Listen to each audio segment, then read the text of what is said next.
What's up, everybody? This is Missy from Lansing Hoops and LearnToHoopAtHome.com, and today I'm going to show you a trick that's commonly referred to as stir the pot because it looks like, oddly enough, that you're stirring a pot when you do this trick.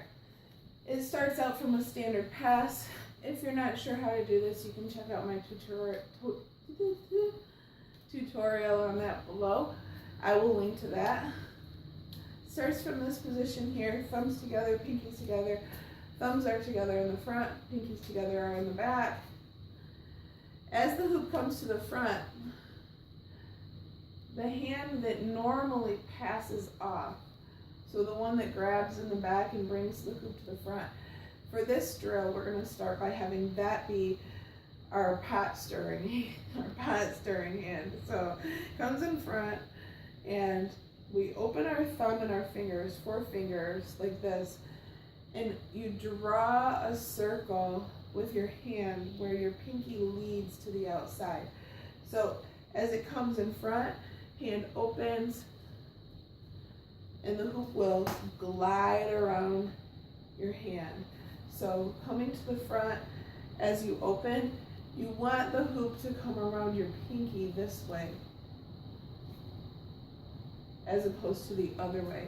So you want it to keep going the same direction the hoop is already going. So if the hoop is going around your body clockwise, or if you're mirroring me right now, that would be counterclockwise, then the hoop will also stir the pot in a clockwise direction.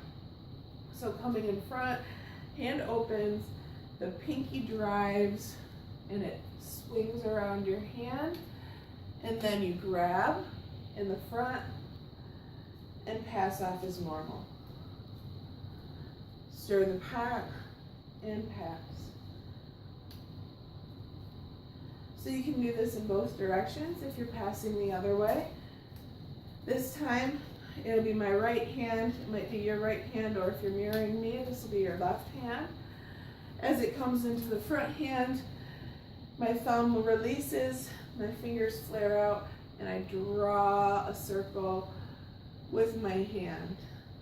The hoop opens around my pinky, and I pass off as normal. Here, and stir the pot. Okay, if you have any questions, ask me in the comments below. Follow me at LansingHoops.com or hit me up at LearnToHoopAtHome.com. See you next time.